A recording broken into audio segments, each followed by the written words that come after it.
Hi, today I wanted to talk a little bit about, resistance. I've been dealing a lot with it this past month. I am going on vacation, and part of me, I want to travel more, I want to do more, and then when the opportunity presents itself, I resist, because it creates anxiety in me. And I don't like feeling anxious. Who likes feeling anxious? I don't like feeling nervous. I don't like feeling anxious. And even the part where I was a competitive runner, and part of me quit because I was sick and tired of being nervous about the running. And I quit because I don't like that feeling in my body. So we are going to California on Tuesday for 10 days, which will be great. But there's always a part of me, anytime I have to go on a trip, I'm hoping that something will come up so I don't have to go, so I can just stay home. And Dan has pushed to go on different vacations throughout our married life, and thank God he did, because they were wonderful times. But each trip, I would want to stay home and just like buy a dishwasher instead of going skiing in the Alps or skiing in California or whatever. It was not California, Colorado too. California, we skied in California actually too. But and they turned out to be some of the best times of my life, and I'm so grateful that we did those things, because if all you do is stay home and stay comfortable, you're missing out on a lot. So I have to step out of my comfort zone. I got to get on an airplane, fly to California, and it'll be great. It'll be fine. But I've flown once since 9/11, so I had to go out and we had to get new suitcases. I had to measure them, and I know you got to take off your shoes when you go to the airport. There's all these rules and regulations, and it'll be fine. But all that preparation makes me crazy. So so I've done a few things to try to. I want it to be different this time. I don't want to be so crazy, because it's just a waste of energy, because we're going to go anyway, so why be crazy about it? Why not and just be happy and enjoy that we're going to go? So everybody has things they're crazy about. So I've been meditating.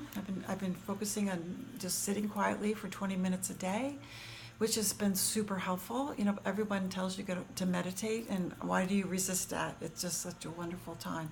Sometimes in the afternoon, I'll lay down and put my feet up, just lay there quietly for 20 minutes, and I feel so much better. I gave up wine for 7 days just because I know it would be a good thing for me to do. Got off the sugar and the grains, and all of that is very calming. You're not spiking your blood sugar, so you just feel so much more grounded and together.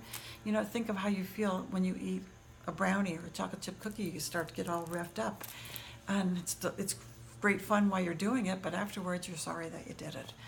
So I've been meditating. I've been just trying to take really good care of myself, and I've been dealing with a coach, and she was so helpful. We talked about this anxiety, because it doesn't serve you in all areas of your life. It starts to take over. It's not good. So my new mantra is I'm confident I can handle any situation that comes my way. And as soon as I did that, I felt so much better. So craziness, right?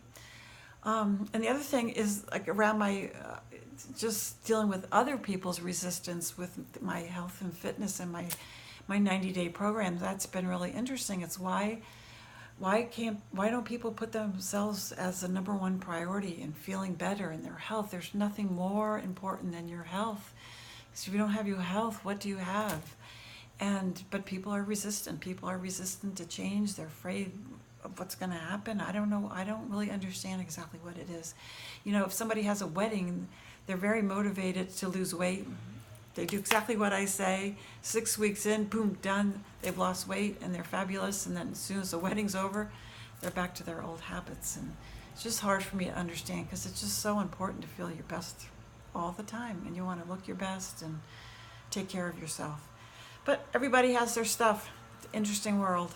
And I was talking to a friend of mine. She would go into people's homes. They would pay her to go in and rearrange the furniture and to make their house better, to declutter. And she said they'd get halfway in, and then they would blow up, and they wouldn't finish. And she'd say, "Look, you paid me good money to do this. You have to finish." They wouldn't finish, you know. It's interesting. And that's what they asked for, that's what they wanted. It's just really hard to change. But I would love to hear your perspective on this. What are you resistant to? Why do you think you're resistant to it? It's an interesting thing. And you think, like, when you go to exercise resistance, you resist the weight, and it makes you stronger. So you got to step out of your comfort zone, do some things that you're not quite comfortable with, and it'll make for a much better life, right? Interesting. So I would love to hear from you. Oh, I also wanted to tell you, I have a client that is 3 weeks into my program, and I'm so thrilled because her energy is so much better. She's so happy with it, and she's sleeping better, and she feels so much better already, and it's just a few weeks in. So anyway, I would love to hear from you. What are you resistant to? What can we do about it? Let's work together on this and make it a great day. Thanks for listening. Bye.